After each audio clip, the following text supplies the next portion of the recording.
Hey guys, what is up? Super K-Man Rocks here, and I am here for my LCK week number 8 overview and analysis video here in the summer split. I'm excited to get into week 8 here. We've got a couple of games that do matter. We're getting a clearer and clearer picture of where these teams are going to be landing going into the playoffs. It's not exactly the most down-to-the-wire race of all time, but that number 6 spot in the playoffs, very much still up for debate. Hell, the number 5 spot in the playoffs is very much still up for debate, and so we'll have to see how things end up working out this week. If you guys are excited, let me know down in the comments section below. If you're interested in my LCK analysis up until this point this year, check out the playlist up on the iCard right now. Up there is, of course, every single week done in the same format as today's video. So if you find yourself interested in what my thoughts were going into this week, check those videos out. But today we are going to be going over everything that happened in week 8. So let's strap in. Let's get right into it. If you are new here, what we are going to do is go series by series, talking about the advantages and the disadvantages that each team was able to generate. I'll be giving a player of the series and a dud of the series for each series that we cover, and at the end of the video,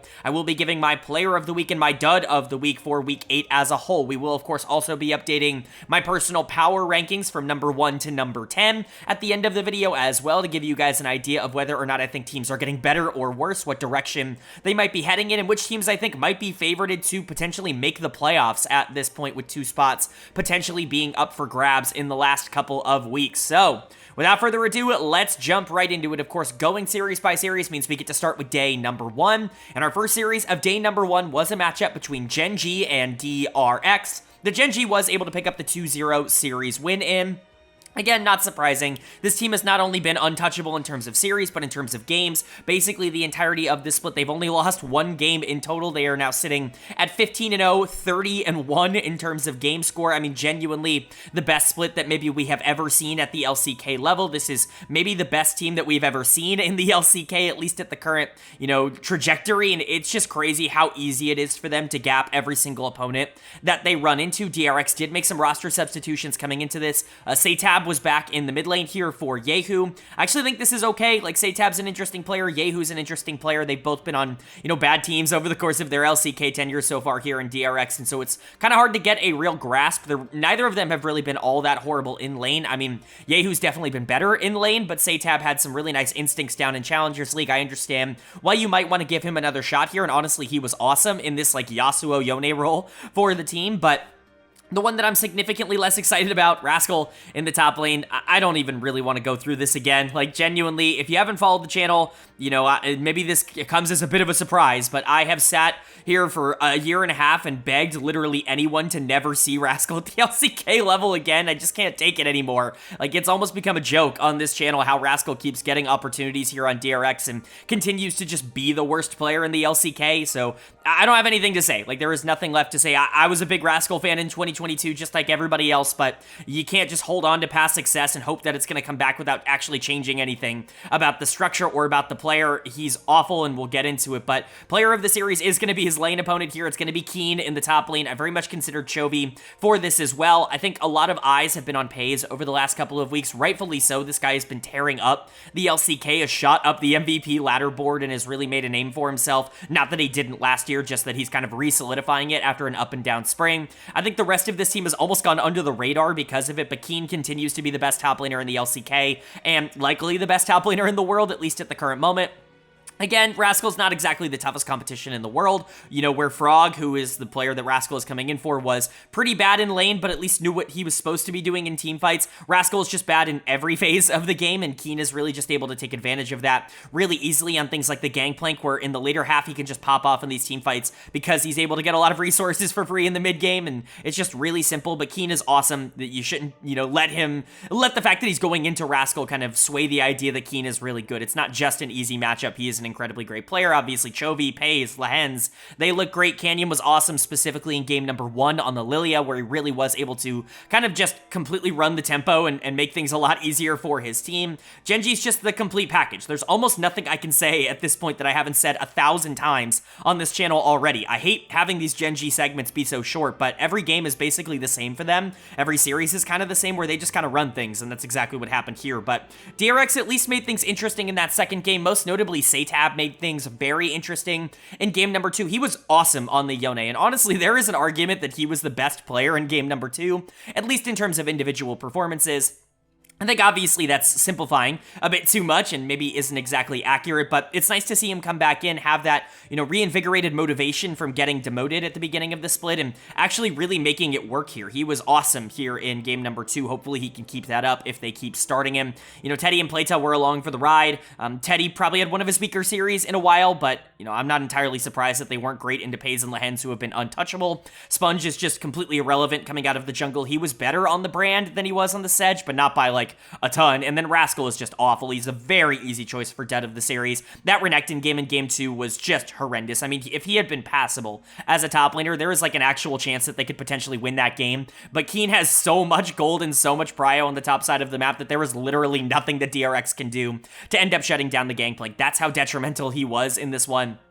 If Rascal plays another game this year, I don't know what I'm going to do with myself. Truly, there is just no explanation. He must have some sort of dirt on the DRX management to continue to get starting spots here, because not that Frog is, some exceptional player, but Frog is like him, but at least he can play in the late game. I get that Frog's awful in lane, but at some point, you just have to realize that Rascal is bad at everything right now, and he's been bad at everything for a year and a half. He was bad last year, too, when I was talking all year long about how Rascal was constantly getting overrated, about how the League community was just failing to let him go, to understand the fact that he was bad. I got a lot of pushback in my comments section for it, but here we are. There is no more, debate. This is not up for argument anymore. He is the worst player in the LCK, and he should not be starting. So, sitting at 3-12, it's not like it really matters for DRX. This isn't a playoff team. They're not going to be competing for those spots, but at least you had some upside coming out of the middle of the map here. And then for Gen.G, they're awesome. I mean, what do you want me to say? This is the best team in the world, and everybody has kind of come to believe that at this point. There is really nothing on the tape to say they are anything other than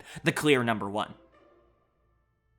And then moving on to our second series of day 1, and this one definitely had more direct implications on the playoff race. It was the Kwangdong Freecs taking on KT Rolster, and KDF picks up a super important 2-0 win here. This is integral for them to be able to establish some positioning back from teams like FearX and KT to get into the playoffs. KT is really not locked safe by any means. They're sitting at 500. They're basically in the same spot as FearX, and now with this loss sitting at 7 and 8, that's where KDF is at. And KDF is actually in a pretty decent spot so long as they're able to handle their own games of getting into the playoffs. This has become a lot more of a treacherous race for KT Rolster, and I do not think that is something that any of us expected going into this split. We'll talk about what their problems are when we get to their section, but let's praise KDF for a second. They've not exactly been on the hottest run over the past couple of weeks. It's the reason that I've moved them down to number 7. I have predicted them to be the team that ends up missing the playoffs, but that was mostly because I thought KT would be able to get the job done here against KDF, and that has just not been the case.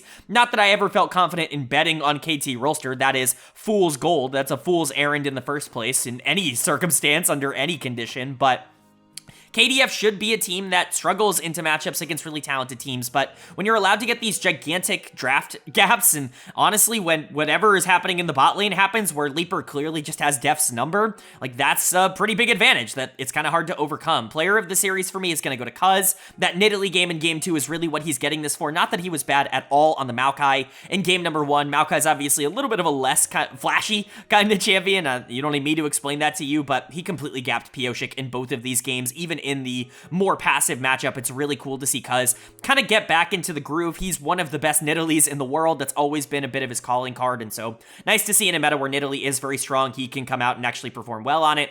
Bulldog is obviously the other player that you're going to look at. We saw the Aurora for the first time in the LCK in game number 1. I've covered it in a couple of other regions, including in the LPL playoffs that, we talked about yesterday. Aurora feels like one of those champions that everyone's going to call busted until they realize how she works, and then it's going to feel a lot more balanced. Her early game really is not all that consistent at all. She needs to be able to win early in order to be as useful as you want her to be late, and her early game is hard to get going in the same way. That being said, Bulldog was awesome on her. He's clearly put at least a little bit of time into her at the beginning of her release pattern here, and so happy to see it at least look good in its LCK debut, although I don't think it's as overpowered and unbeatable as a lot of people are going to make it out to be just because it's new. But Cuz and Bulldog definitely have been the strength for KDF all split long, and they continue to be that here. Leaper and Ondel have definitely been a bit more feast or famine, bit more hit or miss, especially in the last couple months, but Ondel has definitely gotten back on track, and Leaper, if there's one thing you can say about him, it's that he beats Deft. This is genuinely crazy. We talked about this in his debut series. I think these two teams played against each other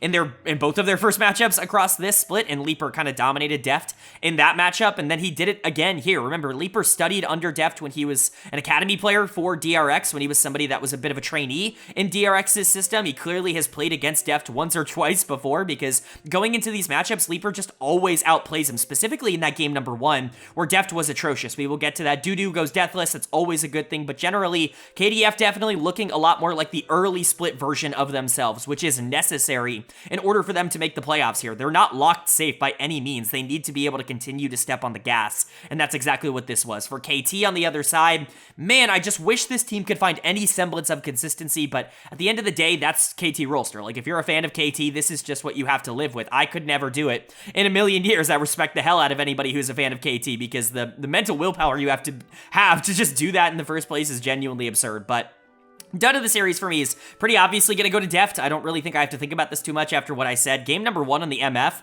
that might be one of the worst AD carry games we've seen all year. Like, it was really, really bad from him. He was constantly getting in his own way, just actively dying to Aurora. I don't even really know if he understood what the champion really does in the mid to late game, because he was overstepping super constantly, and that's how we've seen Aurora get a lot of her leads over her short time here. I think when players start to figure that out, they're going to be a bit safer around her. She's not going to have as many avenues in order to get in these mid to late game fights, but, you know, Deft very punishable in this series, and it was not very good. I don't know, again, what Leaper has over him in terms of the mental advantage, but he has gapped him both times that they have played. I think Beryl obviously could have been a bit better, but I'm not blaming Beryl for how bad Deft played. It was Deft that was the one stepping up and dying basically without the help of anybody on his team. Pioshik also got completely gapped, and that's kind of a recipe for disaster. We've talked about Pioshik and Beryl being the flipping points. Deft has very much made his way into that conversation because he has really adopted the style of, you know, KTRX so heavily, because he has become one of these feast or famine players, either carries the team or gets absolutely destroyed. Like, Deft very much has entered that conversation, but Pioshik is very much still leading the charge in terms of, if he wins, they look great. If he loses, they look horrible, and they just have no other way to play around him. BDD has certainly been better in recent weeks, which I think is encouraging. Perfect, I think, is still a player that can do well in other circumstances, but KT just got completely outplayed in bot and jungle, and that's unacceptable. Like, that team, the talent on this team, like, you have to be able to win those 2 lanes in particular in this matchup, and they just couldn't quite do it. And so they dropped to 7 and 8. They are 17 and 20. Like, this is not exactly the best spot in the world for them to be in. They are now, I believe, at least going into, depending on what happens to FearX, like, I believe they're in 7th at the current moment, you know, after this series, which is a disaster. If they end up missing playoffs, it's one of the biggest collapses and underperformances we've seen in quite a while in the LCK, but for KDF, this is a really nice win. You have to be able to keep your playoff hopes alive. Maybe KT can get in, but you can get in alongside them. Remember, there are 2 spots open at 5 and 6. KDF did a really, really big thing here by winning this and putting themselves in a much better spot going into the rest of the split. Then moving on now to day number 2, and the 2-0s definitely do not stop as we head into our second day. We saw Hanwha Life Esports taking on OK BRION, and HLE picking up a very convincing 2-0 here. This was never really going to be a series that we expected to be all that up in flux. Bro is not good. They only really pull off wins when other teams are just randomly losing. They can't actually win games on their own, and so you're kind of relying on the enemy team being bad, and HLE is anything but bad. I've kept them at number 2 in my power rankings, regardless of the fact that they have stumbled a bit across the finish line here. Losing to KT last week is obviously not entirely ideal, but I still think that this is the second best team in the LCK, at least until T1 starts to figure out some of their problems. They're really the only other team that I think is likely to be able to pass them. DK is obviously good, but I don't think they're better than Hanwha Life, and so HLE just continuing to march along here. In this series, very easy player of the series to choose from. It was Delight down in the support position. I don't know what Bro's bot lane did to him. I don't know what Envy and Polu like did off the rift to Delight, but he decided to make their day a living hell. That was his motivation, both on the Alistair and on the Rakan in both of these games. He was not going to let Envy stepping up go unpunished, really under any circumstances, and so any small mistake that either Envy or Polu ended up making over the course of this series was immediately capitalized on by Delight. Pretty funny to watch, but this is the version of Delight that this team needs to have. We've been talking about him being, quite frankly, a bit inconsistent, more inconsistent at the very least than he has been over the beginning part of his, like, top-tier career. Obviously, you know, going back to his days on Bro, he wasn't exactly consistent there at all, but, you know, since the Gen.G days, he's really been nothing but a, you know, top-tier, world-class level support. Not as much so far in Summer. There's been more bad games than there has been in other splits. Again, not to say that he's been bad at all, just that you're expecting, you know, know, really good games every single series from Delight. That's not necessarily been the case this split. This is a good sign that that top tier player that can dominate games and really take over basically any team in the world, that's still there. That is still,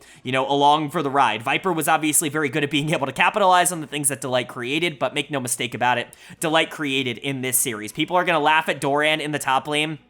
And I think some of it is rightfully so. The guy 2v1'd his entire laning phase, especially in game number 2. He's playing Kennen into Nasus, and Peanut made it his mission to make sure Morgan was not allowed to play the game, and yet Morgan was still very much in the game. I think that that is definitely hilarious, but I honestly don't hate the game plan from HLE. You see a Nasus on the other side of the enemy team, you want to say, well, that's kind of one of the only win conditions that we can't just, like, outskill. He is a stat stick. He is literally a numbers check at the end of the game, and if we allow him to get to those big numbers, then it's irrelevant if we're the better team. He's just going to bonk us with his Q and we're going to die, and there's nothing we can do about that. So Peanut says, well, we're just not going to allow him to get to that point. We're basically going to 2v1 this laning phase. Doran's going to have a ton of help, and we're going to try our best to make sure that someone other than Morgan has to win this game. Obviously a pretty good idea from HLE because bro just doesn't really have anybody else, but Morgan has also been a little bit up and down. I would say that this has also been one of his worst splits in quite a while. He was fine in this series. I think people are going to overestimate how good he was in game number 2. He was given some openings partly because of the 2v1. There were some weird mistakes made by HLE, clearly because they weren't super comfortable with the way that they wanted to play out the top lane matchup, but outside of that, Morgan was essentially irrelevant in these games, mostly by design with HLE, but that's what Peanut and Doran were doing, and so if you look at the scorelines and you're like, why aren't you talking about them more? Most of that just came from abusing top, although game 1 was definitely a lot more variable for both of them. Zeka was also along for the ride. That's more so been kind of his MO over the course of the last few weeks, as he's been good, but not necessarily a star for this team. I think if they ask him to step up and be a primary carry, he absolutely can do that, as we've seen from him in previous splits, but Viper and Doran and Delight and even Peanut, like, they've all taken that role a bit more than Zeka over the course of this split. Certainly interesting considering his background, but I don't think it's bad at all for HLE. It definitely shows a bit more versatility than I was expecting from this team. So again, I'm not worried about them. 2-0 was dominant, the 23-minute win in game 2. You feel good about it. It's just funny how they ended up getting there. And then for Bro on the other side, they're just awful. Like, they're the worst team in the LCK. I have multiple times throughout this year said that they are the worst team in any major region. I continue to believe that they would probably lose a best of 5 to teams like Immortals or to teams like Rogue.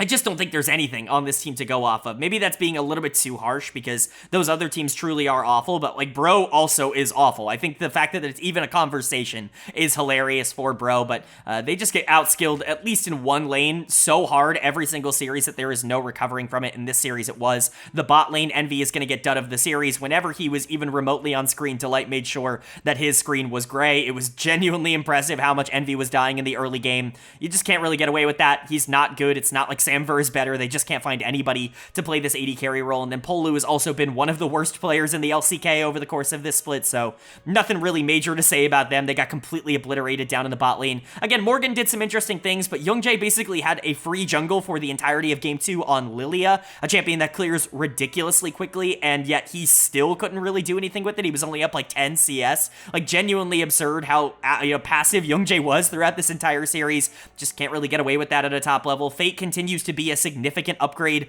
over whatever they were trotting out in the mid lane, whether it was Karis or whoever else they wanted to put in that mid lane. They were all bad, and Fate coming in, it has at the very least been like an LCK caliber mid, but he can't salvage this team. He's not like a top 3 or 4 mid laner or anything like that. He's not part of the upper echelon. He's not going to be able to drag this team to wins over teams like HLE. He's just kind of along for the ride, and so for Bro, you just continue to not really care. I mean, they've been eliminated. There's not really a lot to talk about, but this is a nice win for HLE. Delight getting back on track, I think, is the most important takeaway here, but very funny how game 2 ended up going.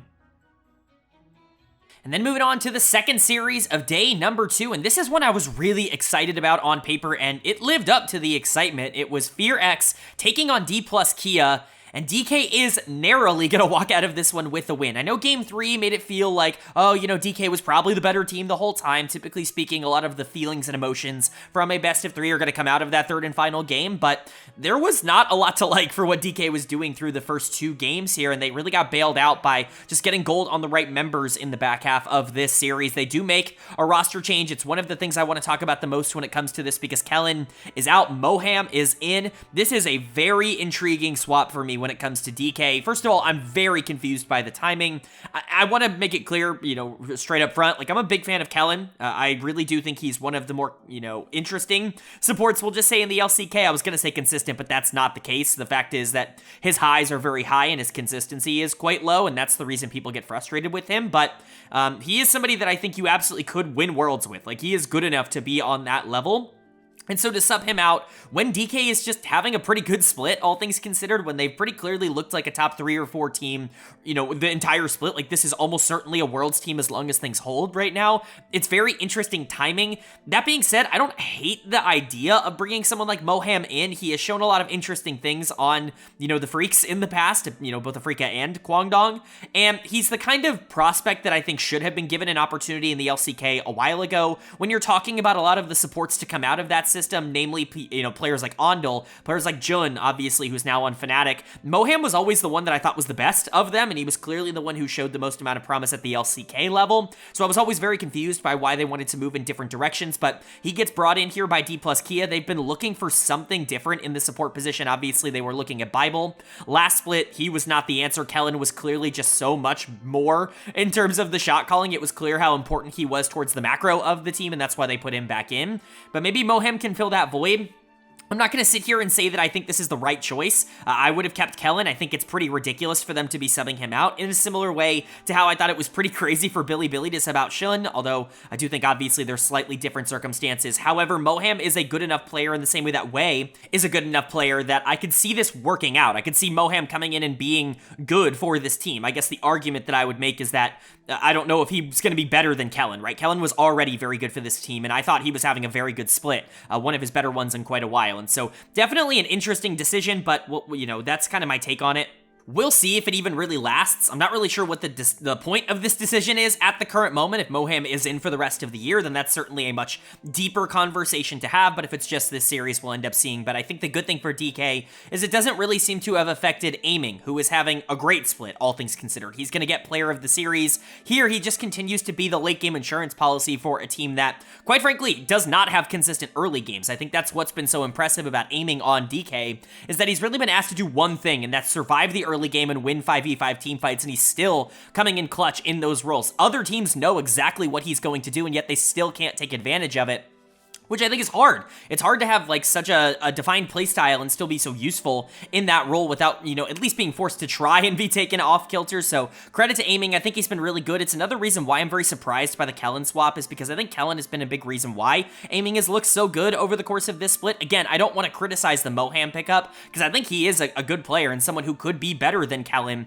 if you give him some time to develop on a really good team and a good org like DK. I'm just confused why you felt the need to make this swap in the first place. So, you know, to be determined on it. Moham was pretty good in this series, but Aiming was certainly the one that was carrying this team across the finish line. And I'm going to do something a bit rare. I am going to go for dud of the series on the winning team. And maybe this is a bit harsh, but I'm going to give dud of the series to Showmaker in the mid lane. He just has to be better. I know there are times that he was actually pretty good in this series, but I think basically everyone on Fox showed a lot of really good things on this series. This was not a bad series at all from FearX, and generally, I think if Showmaker is going to kind of be what he was in this series, going up against Closer and going up against Raptor, that's not really good enough for DK to, you know, live up to their expectations of not only making Worlds, but being like a threat at Worlds. Showmaker has to be better than what he was here. I get it. People are going to look at Game 3 on the Corki and say that he was fine in Game 3, but the beginning part of this series, Game 1, not so good. Game 3 or Game 2 really wasn't good until the late game. Like, there were some weird mistakes made by Showmaker that you just can't really get away with, and I think I'm going to point him out as the player that I was the most concerned by at the very least throughout all 3 games in this series. So he's actually going to get done of the series, and again, he just has to start stepping up to be more consistent, or else this team might not have that superstar, unless Aiming ends up turning into that they can end up playing through. I think Lucid and Kingen actually played really well here. Kingen in particular was really awesome in this series, and I think he's going to go a bit under the radar because Clear was very good in game number 1, but you look at the second half, like both of the wins here, almost you could arguably attribute Kingen to both of their wins. Like the Gragas in particular in game 2 was spectacular. The Gangplank was very good in game number 3. He was just better than Clear over the second half of this series, which is exactly what you need. But again, a lot of the interesting notes of this series are Aiming still performing really well in the late game, and then whatever you think you're going to get out of Moham for the rest of the year. It's certainly an interesting decision, but one that I need to see play out before I like critique it in full, even if I do really like Kellen. And then for Fox on the other side, They're good. Like, this is a good League of Legends team. I feel very good about them moving up to number 6 in my power rankings at the end of last week. This is a team I genuinely do believe is playoff caliber, and I think should make the playoffs so long as they don't completely bottle it. They're going to have a big test later on in the week against the Kwangdong Freecs. That is a major game for both of them in terms of their playoff qualification, but right now they're looking solid. I think Closer is maybe having his most consistent split ever. I've always been a bit lower on Closer, which is funny because I think that archetype of player is someone that I have gone to bat for a lot in basically every region. You know, players like Zeka, players like Cream, these are players that I think have become channel darlings. Closer, despite being a pretty similar player, has never really gotten that same reputation from me because I just don't think the good games are good enough to justify the bad games. I don't think he's ever really been the number 1 option on a good team, but he's been a little bit more consistent in terms of the 1v1s, and he was pretty good this series. And so, you know, I've honestly been feeling a lot better about Closer so far in the summer split. Clear continues to look both very good and very bad, just a feast or famine player. That good game in game number 1 on the Kennen looked amazing, but he was awful down the stretch. Clearly the worst player in the final 2 games, but that game number 1 saves him from being dud of the series. Raptor, I think, has been pretty solid for this team. Maybe not as much in this series just because he didn't have a ton to do, but, you know, people are going to continue to critique him being on the team at all because Willer is a really good player, and I agree, Willer is a good player. I want to continue to push that narrative, but I don't think that should reflect on Raptor. Raptor is very similar to Willer in terms of skill and is very basically identical in terms of playstyle, in terms of the way that he goes about playing the game, and so I don't really think they're missing much when they have Raptor in there instead of Willer. And Henna and Duro have been majorly pleasant surprises to me over the course of this year. Henna, obviously, more of the surprise. Duro came in for Execute and just immediately upgraded this team, and so again, I feel pretty good about Fox. I know 7 and 8, you know, the 15 and 19 record isn't exactly the best in the entire universe, but I honestly think this team is playing like a playoff team at the current moment, and they're getting in good form at the right time. But for DK, just a few things to clean up and a few things that I need to see moving forward before I really trust in them to be like a top 3 team. I think they're pretty much guaranteed to be a Worlds team. I would be stunned if this team somehow bottles out of Worlds. I mean, unless KT Rolster goes on this gigantic swing towards the end of the year, but at least for now, I feel good about that. It's all about what the upside ends up being for this team. Can they be a team that ends up making the semifinals, or are they just going to be a Worlds team? That is yet to be determined. And then moving on now to day number 3, and of course, we get to talk about this series. Of course, this result ended up happening. It's Gen.G taking on KT Rolster, and of course, KT Rolster picks up the victory. Of course, the undefeated split comes to an end at the hands of the craziest team in the LCK, the only team that ever had a real shot of being able to take down Gen.G. I mean, it really, is anyone even truly surprised by this outcome? Because I'm certainly not. This is all of my expectations bottled up into one result. Chovy picks Draven mid twice, and it really works. The first time we see Aurora top coming out from Keem, somebody who has always embraced a lot of these AP kind of fighter top laners, things like the Rise have been really something that he's pulled out regularly over the course of his career. And for their part, we see KT stick to the plan. We see them stick to the meta in this one. I get Smolder mid's a little bit out there, but outside of that, there's really nothing weird about any of these drafts. It's not them going against the grain and catching Gen.G by surprise. This is literally them saying, well, we're just going to come out and beat you, and that's exactly what they did in both games 2 and 3. Congratulations to KT. There's one player, well, really multiple, that I really want to shout out, but in terms of the reason KT is still a team that is like relatively interesting to me, it's BDD in the mid lane right now. He's going to get player of the series. It's so funny. I've spent most of this year criticizing his play so much. I don't think he was very good in spring, and he really was not good at the beginning of summer. There were real concerns about whether or not he was consistently going to be able to 1v1 a lot of these other good mid laners because the talent level of that position is so high, and you know, generally, it's just not been there over the course of 2024, but over the last 3 weeks, has he been the best mid laner in the LCK? Like, he has certainly been in the conversation. It's a crazy thing to say the Smolder mid very much worked in Game 3, but the Corki in Game 2, that's a big part of why he's getting this player of the series. If you're just going based off of that third and final game, I think a lot of credit is going to be given to Pioshik, and rightfully so. The Maokai was phenomenal in Game 3. It was really good in Game 2 as well, but BDD to me was the carry, was the consistent damage threat on this team, and honestly, he has been the best player for them over the last month. And if you would have told me that at the beginning of summer, I would have said, that's awesome. I'm so glad he turned it around. And that's what I'm saying now. That's awesome. I'm so glad he turned it around, because that's really where we're at here with BDD, is he was really struggling, and I just don't think he is struggling all that much anymore. Cue the tape in this series. And then You know, you got to give it up to Pyosik. Going into Canyon, it's not the easiest job in the world, especially with the way that Canyon has been playing this year, but Pyosik can win any matchup on any champion. I know people talk about him only being good on carries. He's really good on facilitators when he wants to be. That's always been the problem. It's just the inconsistency from game to game and just the amount that you could expect him to lock in on any given game or series, and he was locked in here. Clearly against big opposition, he is willing to step up and be that world champion that we know he can be, even on things like Maokai. It was really good. I thought Beryl was awesome in this series. He was definitely the better of these two supports. Beryl has honestly had a much better 2024 than he ever did 2023 or 2022. I know he's a world champion in 2022. Go watch all the videos that I made that year. His LCK run, like the regular season playoff run for Beryl, was awful. He just got good at Worlds, which I guess is like a lock-in thing, right? But in terms of the consistency from a game-to-game basis, I think this is the best split he's had since leaving Damwon, which is really impressive to me. Deft is obviously very feast or famine. We talked about that earlier, but when it hits, it really hits. And I like Perfect, even if he isn't a perfect player. He is good enough, and he creates enough advantages in these team fights that the team can capitalize on. This is just a phenomenal win. There's really no other way to word this. This is genuinely phenomenal from KT. And honestly, it was necessary with how the schedule and the standings have really, broken out. Losing to KDF put them in a pretty bad spot. This win puts them right back into the conversation for being, not a lock for top 6, but certainly almost guaranteed to be in that upper echelon. And for Gen.G, for this to be the way the undefeated split goes, I mean, come on, it couldn't have been anyone else that ended up breaking it. This is poetic at this point. They do lose here. They do win a game. They move to 31-3. Oh no, they're so horrible. It's doomed. They're 15-1. Obviously, it sucks that the undefeated split isn't going to happen, but at the end of the day, this really means nothing. They've already qualified for Worlds. There's legit nothing for them to play for. At this point, they could lose every single game the rest of this split, and it would not matter under any circumstance. And so there's always going to be a bit of a caveat with Gen.G games from this point onwards. It's all pride for them, but I'm sure they were super motivated in trying to get that undefeated split, so I imagine it still stings a little bit. Canyon is going to get my dud of the series. I thought he was just straight up outplayed by Pyosik.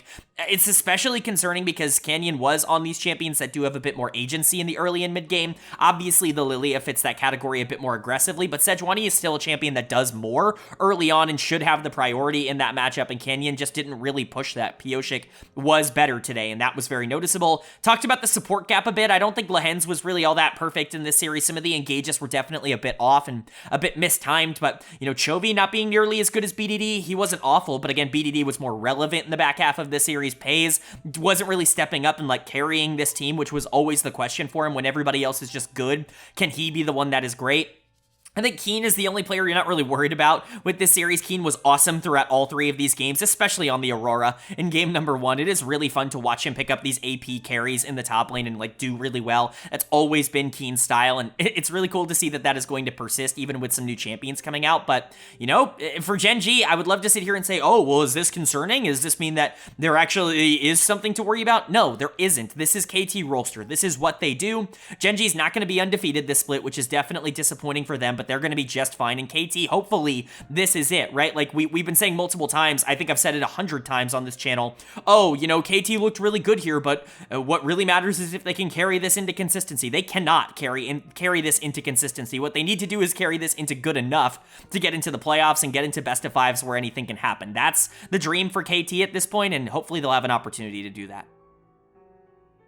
Then moving on to our second series of day number 3, and if you thought the first one was the most shocking encounter, somehow, some way, we've one-upped that. It's T1 taking on NS RedForce, and NS is going to pick up the win, not only in the series, but they're not going to drop a single game to T1 in this. Somehow, some way, Gen.G KT isn't even the most surprising thing on its individual day. I don't understand how we got here. I don't understand how it's possible for T1 to be in the position that they're in right now, and obviously, I've not completely given up on this team, mostly because T1 does this every so often. I know a lot of people like to talk about the death of T1, they're probably gonna be fine. Like, this happens relatively frequently. This happened last year in summer when Faker was substituted out. Obviously, Poby wasn't very good in the mid lane, but the rest of the team also very much underperformed. A lot of people talked about the team just kind of, not rallying around Faker, about how his influence was so important. To me, it was always much more about just kind of the players individually being in more of a slump, and that has clearly shown itself to be the case here in summer as well, where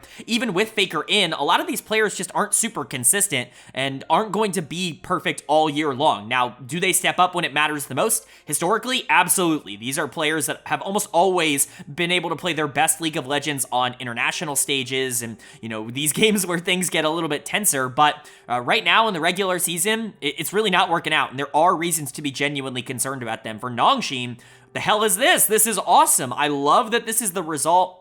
Some funny little anecdotes and storylines. Obviously, I don't think that this is repeatable in almost any particular way. It's great for Nongshim. I'm glad that it happened, but I think they're going to think of this more as just like a very fun day and a memorable moment rather than something they can build upon to become like one of the more interesting teams or anything like that. Player of the series is going to go to Fisher in the mid lane. I did not think that this was ever going to happen, that Fisher was going to come to the LCK and just completely start gapping Faker after what he was on Edward Gaming last split, or really what he's been for Nongshim for a majority of this split. Obviously, there is some sort of interesting stuff to talk about in terms of this matchup. Faker historically has actually played really bad into former T1 mid laners. People like EasyHoon, he's played really poor into when, he's had to face against them. And more notably in terms of like the recent success, like Closer has actually played super well into Faker basically every single time that FearX plays T1. Faker's worst matchups are almost always against people who used to be on T1. Fisher, obviously a T1 product a long time ago, but definitely a T1 product, could kind of be a part of that resume as well. Fisher might just historically have all of his good games against Faker. It just tends to be how it is with Faker against former T1 Academy players, but congrats to Fisher. He looked awesome in both games here on the Yone. I think he was definitely better in the second one, and that's really what he's getting this player of the series for, but he was really consistent and honestly was just straight up better than Faker for both of these games. I want to give a massive shout out to Mihail in the top lane, who was just awesome in this series. Zeus has been something over the course of this split. I mean, I got a lot of criticism for not calling him the best top laner in the world after he was the World Finals MVP last year, and, obviously I called him an A- player. I might have been too high on Zeus. I mean, this guy is just showing a lot of the flaws to his game at the current moment. I'm not saying that he can't get back to that form, but clearly when there isn't as much going right for T1 elsewhere on the map, he doesn't have the same kind of freedom to go out there and do the things that he was able to get away with. And that's why maybe there is some concern that in a different environment, he might look a little bit worse. And that's kind of what we're seeing here, where the environment for T1 has just changed over the course of this year, and Zeus has not been able to keep up. We'll talk about him a bit more, but Mihail, completely clapping him, especially in game number 1 on the Rumble.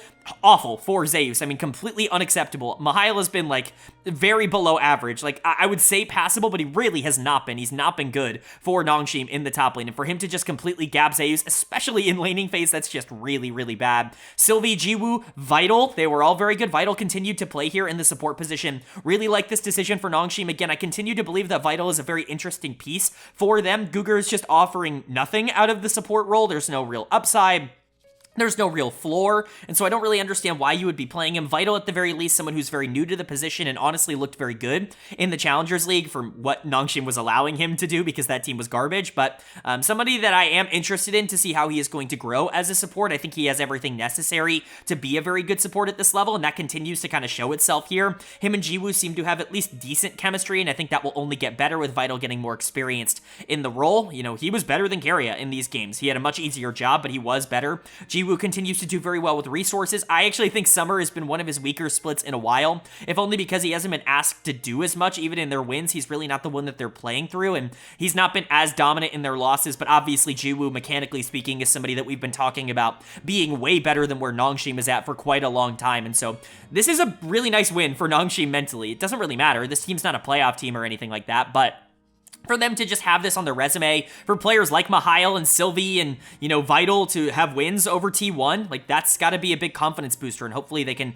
take some lessons from this series and build upon them moving forward into the future. But for T1, it's just kind of collapsing around them right now. Again, you're just waiting for this team to figure it out, because they really have no reason not to figure it out, but they haven't figured it out, and so that's really the concern at this point. Zeus is the easiest possible choice for dud of the series. He was horrible on the Kennen. I mean, there was, like, absolutely nothing going on, just no plays. plays, no aggression, like no damage, no consistency. His laning was bad. Just nothing good really to say about Zeus coming out of this series, and that is not really all that good for T1. They really rely on his pressure in the top lane. Owner was also horrendous. I mean, the score lines kind of tell themselves, but when you're getting completely out-pressured by Sylvie and when Mihail is taking every camp from you, that's awful. Like, Owner was awful in these games, and I think it's almost going under the radar just how bad he was. Faker also got completely gapped by Fisher. Really not the situation I thought we'd find ourselves in, but Faker has been a bit questionable over the last few weeks. Again, I know that there's a lot going around in terms of Faker right now because of that video, but at the end of the day, I can only really gauge the performances. I can only really judge what's on the Rift, and what's on the Rift today wasn't good enough. Guma continues to be the best player on this team, continues to be the only player attempting to do anything.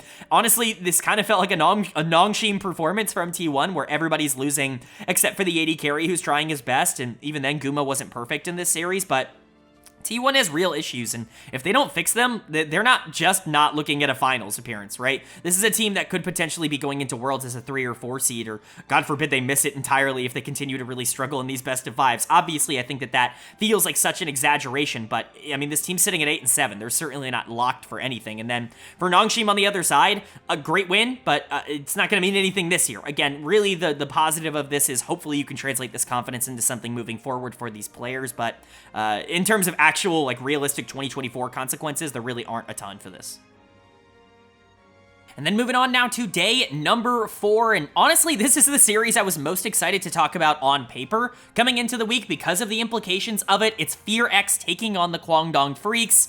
And FearX is going to pick up the victory here. They're going to win 2-1, and this is ginormous for playoff qualification, especially with KT actually picking up that win over Gen.G. It certainly makes things a lot more difficult for KDF, despite their win over KT earlier on in the week. This is really probably the most important series for the rest of the split for both of these teams to try to get themselves in. Fox now sitting at 8-8 alongside KT, Rolster, KDF now sitting at 7-9. They're a game back from both of them, or series back, however you want to put it, and that's not really a great place to be going into the final week of the regular season. But for Fox, massive win. I never really doubted that this team was going to be able to pick up this win. You know, KDF on paper, I think, has some highlights. Cuz is awesome. I think Bulldog has been great over the course of this split. Dudu is a player that can pop off really at any moment. But Fox as a team has definitely been a lot more cohesive. They haven't really had the issues that KDF has been having. I think a lot of their players are playing really well. I think the roster changes that they've made have actually been pretty positive for them. And I think it's leading to them potentially being a playoff team for the first time in a while. Player of the series for me, it's going to go to Raptor in the jungle. I know people are still very critical of Raptor because they like Willer, and Willer is so good, and Raptor is replacing him, and that wasn't necessarily looked at as a great decision. I honestly think it's just kind of been one in, one out in terms of how this team has played. I don't know if I feel very confident in that. Maybe Willer comes in and is a little bit more, powerful for this team. The highs might be a little bit higher, but I think Raptor is at the very worst like 90% of what Willer was giving you, and they're basically identical in terms of playstyle. So you really didn't have to change all that much, and Raptor was awesome in this series, specifically, obviously, Game 3 on the Xin Zhao, which was just a dominant performance. I mean, Xin Zhao's kind of been phased out of the meta almost entirely. The skirmishing in the early game is really not the way to play the game at the current moment. You want to scale as much as possible coming out of the jungle role because you have things like 80 carries in the mid lane, but if you're so good at Xin Zhao that you can just get such a gigantic lead by 15 minutes that there's no way for KDF to be able to answer, then yeah, you get a Game 3 that ends in 20 minutes because Raptor is just so fed and is able to do whatever he wants on the map. And so, credit to him, those aggressive tendencies, that willing to skirmish, that willing to bring out something like a Xin Zhao, a willingness, I should say, is hugely positive for Fox overall, and it really worked for them. I want to give a big shout out to Clear in the top lane. His good games just continue to look better and better, and honestly, we're getting more and more of them. I will continue to make the argument that he has now just kind of become what Bertle was for this team last year in the spring split, where, yeah, you're going to have bad games every once in a while, but for the most part, he's been very valuable to what they are overall. Very good team fighter, pretty reliable laner, and you just feel generally good about the skill level of Clear. Closer, again, had another very good series. He was just straight up better than Bulldog, especially in the back half. He really had a great answer to the Aurora coming out for KDF. I know people consider that champion to be busted. As I said earlier in this video earlier this week, I don't think she's particularly busted. I think that she's very strong and very useful, but I think you can beat her, and we saw the weaknesses of the champion in this game. We'll get to that more. Duro is so good. Like, honestly, if there's one player to take away from Fox that's like, oh, this guy's like crazy, it's Duro. Like, I think you look at him in a year, he could be one of the best supports in the world. Genuinely, he's got that kind of upside. I really love the way he's been able to play the game. He has been like Kale-esque in terms of coming into this team and completely rewriting what they're capable of doing, and Henna has really benefited from it. This is the best split he's ever had, in my opinion. I'm really excited for Fox, and they might have just sealed their spot in the playoffs so long as they don't bottle it next week. But for KDF, obviously, a bit of a heartbreaking loss, especially to get trounced in game number 3. That's certainly not the way you probably wanted to go out, but there are worse ways to lose series. You tried your best. You picked a lot of the really broken champions. You just got outplayed. Dud of the series is going to go to Ondel. Not a very good back half of the series from him. The 2 Nautilus games, I just don't really know what he was doing. Somehow, game 2 was bad and game 3 was worse. It just didn't feel very good. Ondel can be kind of a feast or famine support. As we've talked about, the bad games look real bad from him, and he is kind of known to underperform towards the back half of these seasons, and so not entirely surprising to see him not play well here, but he has been pretty good over the past couple of weeks, and so it's at least noticeable. Leaper was also not great here, especially coming off of that series against Deft. There is some voodoo magic in the air, and Leaper was not able to carry that over against Fox. Bulldog didn't look good at all on the Aurora. I thought he was fine in the other games, which is why he's not getting dud of the series, but this is really the first time that we've seen Aurora really get punished, and that's something that I'm going to continue to see. Like, she has to put herself out there in order to really do anything in the late game. If teams are ready for her engages, especially if they have vision of her, it's honestly kind of difficult for her to do anything. You really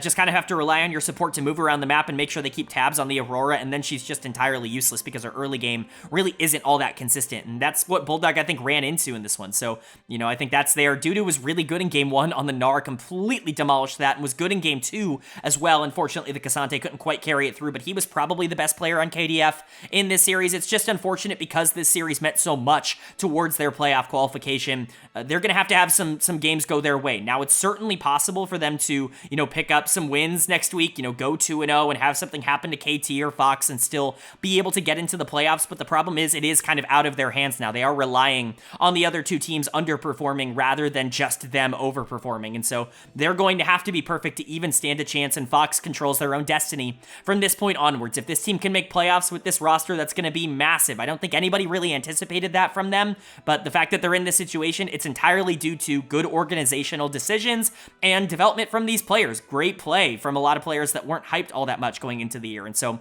pretty excited about where FearX is at right now. And then moving on to our second series of day number 4, and we go from some pretty interesting ones to a predictable outcome. It's Hanwha Life Esports taking on DRX, and HLE does pick up the 2-0 series win. This was about as dominant as you could possibly have expected. The phrase "this could have been an email" I think aptly applies to these 2 games. It's just HLE coming completely out on top in every single exchange that ends up happening over the course of these 2 games. DRX wants to try some interesting things in draft at the very least, moving Aurora up into the top lane, but Rascal is not keen. That has become abundantly clear over the course of this week. HLE is able to dominate on multiple fronts, and they're able to basically walk to a win here. Player of the series is very obviously going to go to Peanut. He was amazing in both of these games. The engages he was able to do on the Vi were really able to create a lot of space, and honestly, he was the driving force for what happened in game number 1, even if Viper was the one to take advantage of a lot of those engages. And then it's not even up for debate. He was by far the most valuable player in that second game. That's the one where I really think he solidified this. Peanut has been amazing over the course of this split. I think some people are going to underrate how good he has been, but I think he has very clearly been the best player on Hanwha Life. I think, you know, I've said it multiple times on this channel, but he will be getting a top 2 or a top 3 MVP vote from me. He might even get top 1. I'm not, you know, ruling it out entirely. I'm not saying that he definitely won't be my MVP pick, especially with Canyon having a bit of a rough series against KT earlier in the week, but you know, Peanut definitely is somebody that I think is flying under the radar, as he basically has his whole career. He is awesome. He is one of the best junglers of all time, probably one of the 5 to 10 best players of all time, and he keeps performing like it. Wasn't just him, though. Obviously, Viper, I thought, had a very good series, was very good at being able to capitalize on the things set up for him. When you've got an Ivern, when you've got an Alistair in Game 2, it makes the Ashe's job a lot easier, and then obviously, all he needs to do is take advantage of the engages coming out from Vi Leona in Game number 1, and things are set up pretty easy for him. He can also create. He's a very good Ashe player in terms of actively moving around the map and creating advantages for himself. Delight continues his hot streak. He has been really good recently, and he continued that here. Zeka had one of his more dominant series in a little while, saving Setab obviously was very good earlier on in the week, but Zeka very much bringing him back down to earth in the 1v1, and Doran is so clear of Rascal, it's not even remotely close. HLE is just a very, very good team. They're going to go under the radar because they're not T1, but they are definitely the favorites to get to the finals right now to take on Gen.G in terms of what we have seen on the Rift in 2024. And then for DRX on the other side, again, not a shock to see them get absolutely slaughtered here. Teddy is out and Paddock is in. I think Teddy was sick. It was some sort of health issue. This isn't a change that they made, like, willingly. They would have had Teddy in here, obviously. I don't think it changes the outcome really in any way, but he's not getting replaced. Paddock, I think, is just in because of the circumstance. Paddock is an interesting player. I always liked Paddock. I thought that he had that killer instinct in him that Teddy just doesn't really have. They're very opposite players, basically polar opposites in terms of playstyle. Teddy's obviously significantly more consistent and probably better mechanically, but Paddock very much willing to try to be the hero at any given time. Not always a good thing, but sometimes it is a good thing for a team that's bad, like DRX. But he wasn't the issue here. The issue was Sponge in the jungle, who just was not able to keep up at all with Peanut. Sponge has proven over and over again that he is just not an LCK caliber jungler at the current moment. He's been given a lot of opportunities over the course of this year, and he's just never really lived up to those opportunities. I imagine he's going to go back down to Challengers League. Perhaps he can rebuild his confidence and his image, but at least for now, not a good 2024 for Sponge, one of the weaker players in the LCK. Plata was also really bad in this series. I'm a huge fan of Plata, but there's only so much you can do. He's honestly been a bit worse over the last, like, 2 or 3 weeks. I think a lot of that has to do with DRX just being a bit of a disaster. But at the end of the day, his performances do need to continue to be good if he wants to be someone that can eventually move on from an org like DRX to a bigger org that can actually put a good team around him. I think he can still be a star at this level, but it's not been as clear, I would say, over the last couple of weeks. Setab, like I said earlier, came back down to earth, having to face Zeka 1v1 in lane. That's a much more difficult challenge. And then, you know, Rascal's awful. I think he's 0-16 in terms of game score when he has played for DRX over the course of this split, something like that. He's certainly winless. I think he's, like, genuinely unplayable at this level. The fact that they have put him back in is genuinely astounding. Even if he did have okay moments on Aurora and on Corky top, like, Rascal is just not the kind of player that's actively going to make your team better. He is actively going to make it worse. People have been talking about, like, well, Rascal might be better right now than Frog. I just don't even agree with that, and Rascal's not going to be on this team next year. At least see what you have in Frog. Give him a real chance to try to develop on this team. Right now, it's just an utter disaster. DRX is garbage. They're not quite as bad as Bro. I think that's been proven, but they are pretty damn close. And then HLE is one of the best teams in the world. I'm going to continue to say it until people actually believe it. It feels like there isn't the same kind of hype that you would normally get around a number 2 LCK team for HLE right now, and I get that's because people are waiting for the shoe to drop. I just don't know if it's going to, especially domestically. I feel like this team is in a really great position to grab that number 2 spot and to be one of the better positioned teams going into Worlds. But then moving on to our 5th and final day of LCK action here in week number 8, and we round out week number 8 with a pretty interesting matchup. NS RedForce taking on Dplus KIA. And DK is going to pick up the 2-1 series win here. This is definitely an intriguing win for DK. You want to see them be more dominant. I think that that would make me feel a bit better about them moving forward because they're just kind of barely winning these series. Like, none of these games were bad from DK at all. Even their loss in game number 1 was competitive, and they showed good signs of life in that, but they didn't dominate game 2. They didn't dominate game 3.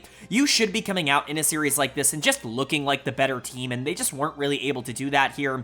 I'm not going to get, you know, all freaked out by it and say that they're not a Worlds team or something like that. I think they just don't really know how to dominate. This isn't the kind of team that goes out there and dominates other teams regardless of how much better they are than them, and I think we're seeing that. For NS, they actually had a really good week, all things considered. They end up with a positive record on the week overall with 3-2.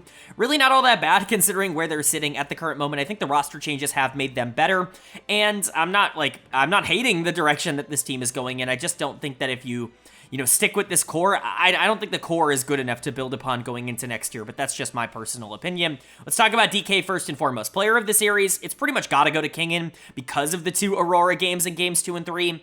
I know that a majority of people online are going to complain about the champ after this one, and I can understand it. This is really the first time that I've watched Aurora and been like, wow, she does so much. Like, she's super valuable in these late fights. The ultimate in particular is just constantly valuable. It's almost always going to be good. However, I'm really not going to jump on the bandwagon that seems to be going around right now that Aurora is broken, that there is nothing that beats her, that there is no way to stop her.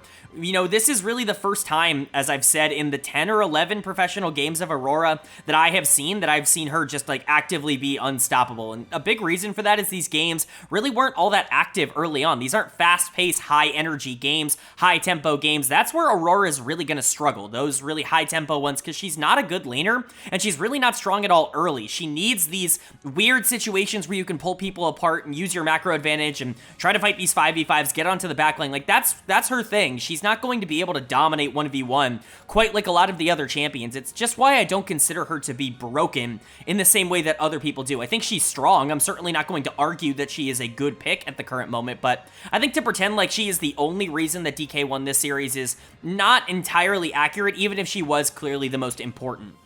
But I do want to give some credit to Kingen along the way, because honestly, she's not the easiest champion in the world to figure out. I think that's why teams have had a little bit of trouble playing against her. It's because you do have to kind of change your playstyle a bit to include Aurora, at least at the top level. And I think Kingen was awesome in this series. I think he was awesome all week long. We talked about the Gragas game in Game 2 earlier this week, and then obviously both of these Aurora games were massive for DK. I think Kingen's been a lot better down the stretch of the regular season here. I've never really been ridiculously enthused by Kingen outside of 2022 on that DRX team. Outside of that, he's always kind of just been a guy, you know, your standard good top laner, maybe not great. He always shows these flashes, though, where there's these games that even when he doesn't have the most amount of resources in, he's actually able to take over more than a lot of other players, so I want to give him credit for that. Aiming is, of course, the other player you really have to shout out here for DK. He continues to just be a late-game menace. I really like their strategy of just forcing games to go slow and forcing them to go long, because it really does play into the strengths of, I think, everyone on this team, specifically Aiming and King, and the only player that I think it kind of hurts is Showmaker,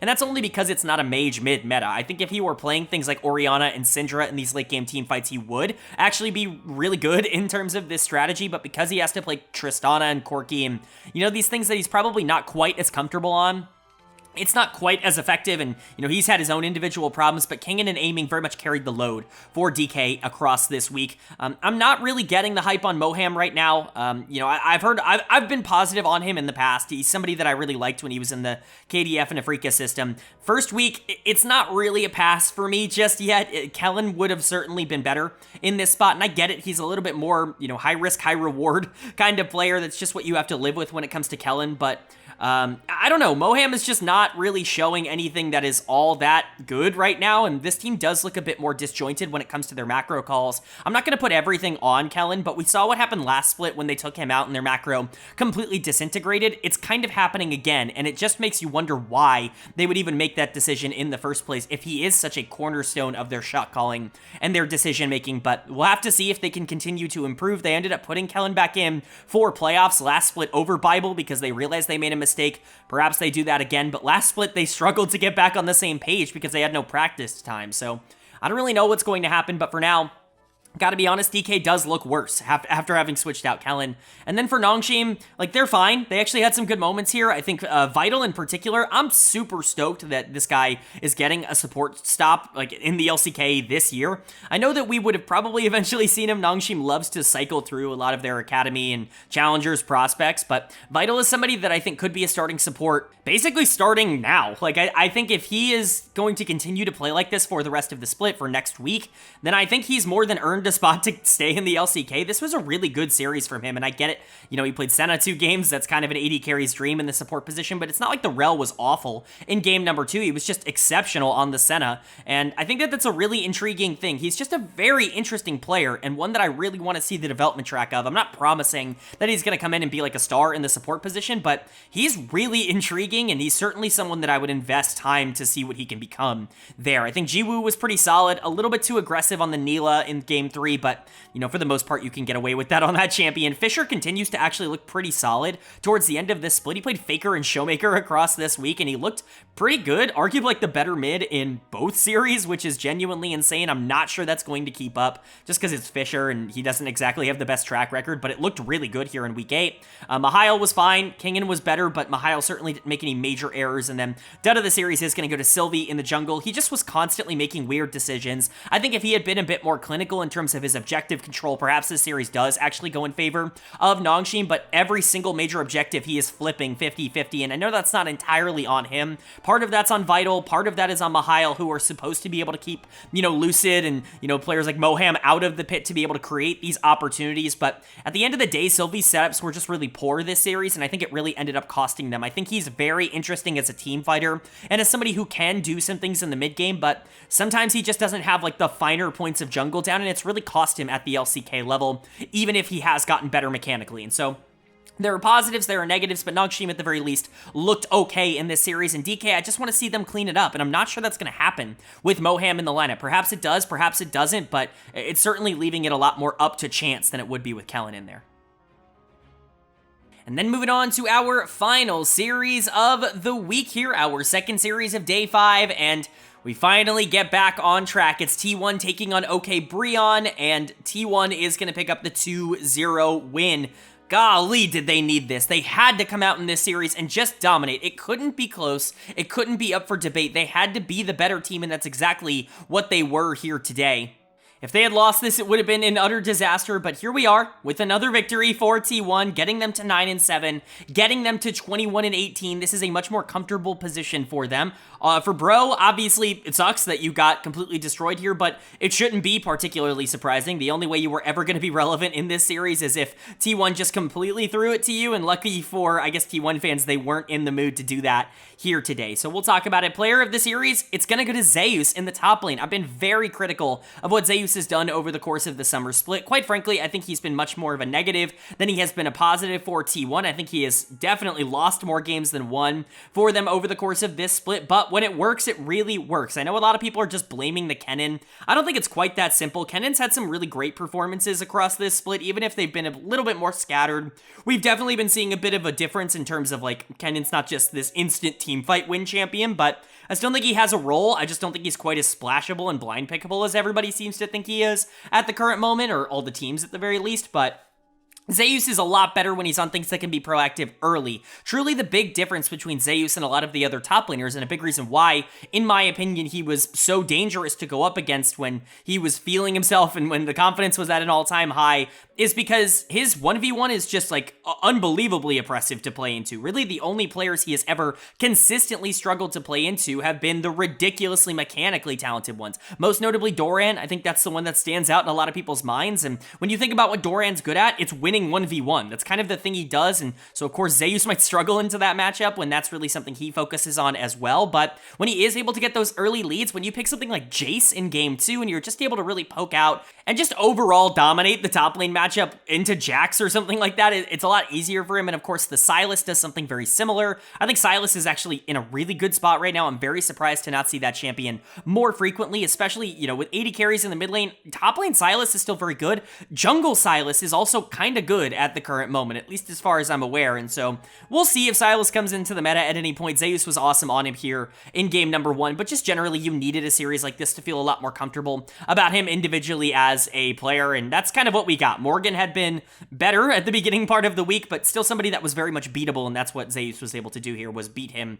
Guma and Keria also looked awesome. Guma was amazing in both games on the MF. He has been kind of the consistent piece for T1 over the course of this split. I don't think he's like a mega star. I don't think he's a number 1 or number 2 AD carry in the world, but he has proven that he is more than just the confines of T1. I think a lot of people have kind of assumed that he is a player that would get worse if he moved to a different team. I think that's a lot more applicable to players like Zeus and Owner than it is to Guma Yushi at this point. Keria was also very good in this series. He needs to step up and be the game-changing, world-class support that we know he can be at the top level, and Faker was there too. Certainly not going to criticize his Yone. It was definitely better than earlier this week against Nongshim, but he still needs to become a bit more of the carry for this team. He's always been good on these secondary carry roles, but it's just not the meta for Faker to be like a complete neutral in the mid lane. You need him to be dominating matchups, and he hasn't done that in a little bit. We'll definitely see if he can get back there. I imagine he will be able to, but at least for now, nice 2-0 from T1 that they desperately needed, and then For Bro on the other side, you wanted to see maybe a bit more out of them, but it's not shocking that they just got completely rolled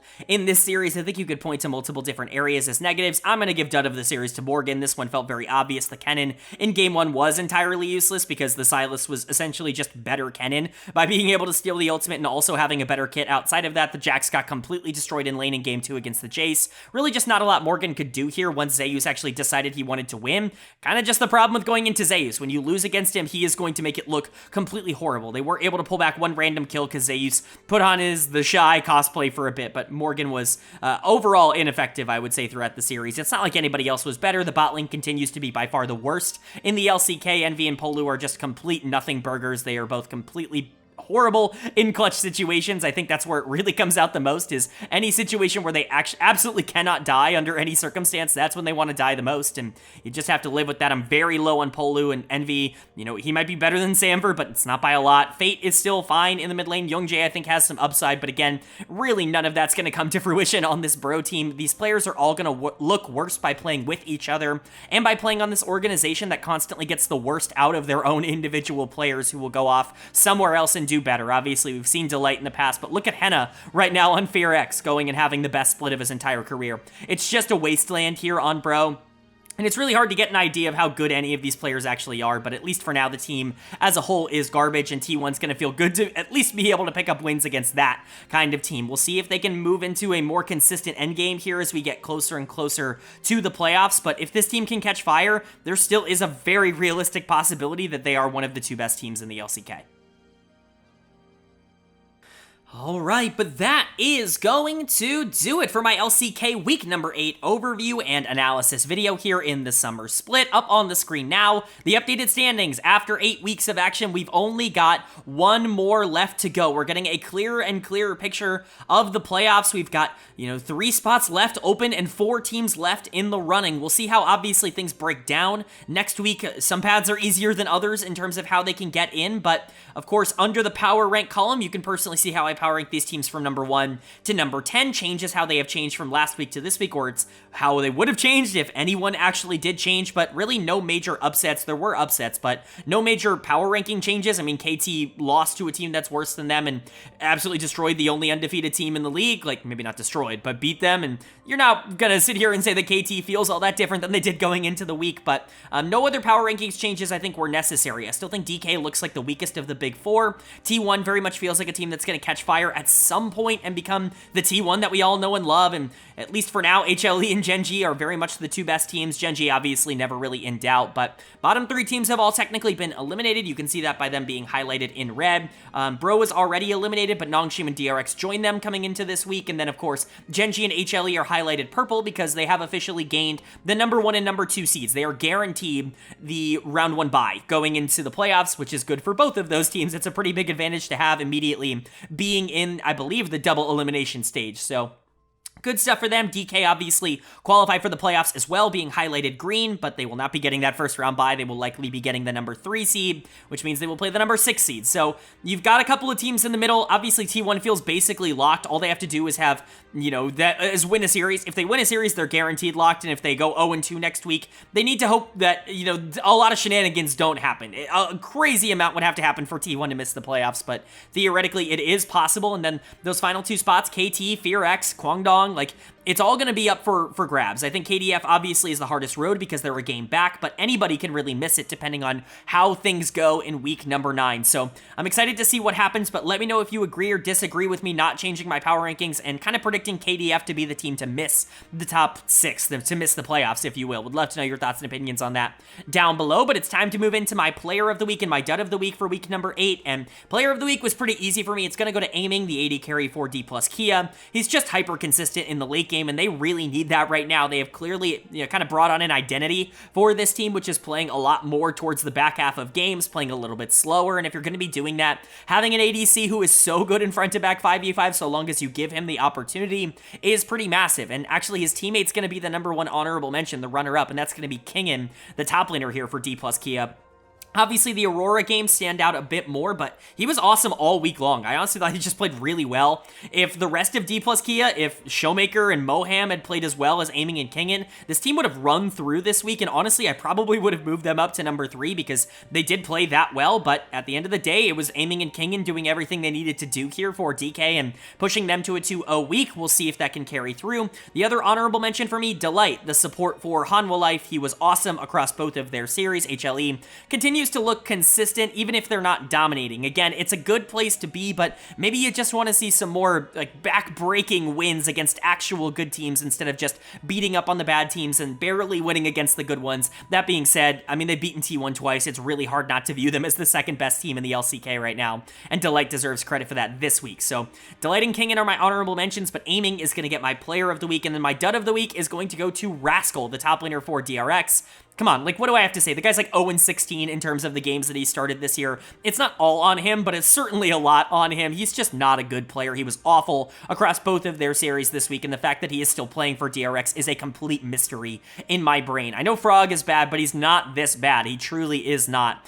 So pretty easy choice for Dud of the Week. Rascal is going to get it, and Aiming is going to get my player of the week, but that's going to do it. I do hope you guys enjoyed. If you did, leave a like. It really does mean a lot. Lets me know you guys are enjoying the content, and it does help get this video out to a lot more people, which I'm always very appreciative of. If you're new here, hit the subscribe button. We don't only post about the LCK on this channel. We post about all 4 of the major regions, LCS, LEC, LCK, and the LPL. Playoffs are afoot in basically all of them. The LEC season finals are going on. That coverage is going to be later this week. We've already started covering the LPL playoffs yesterday. You can check out those videos on the channel as well. And of course, LCS playoffs are right around the corner. So if you're interested in a comprehensive overview of everything going on in LoL esports, this is the place for it. Hit subscribe and hit that bell so you can be notified when those videos do go live. But of course, with all that being said, I hope you all are having a great day. I hope you continue to have a great day, and I will see you all later.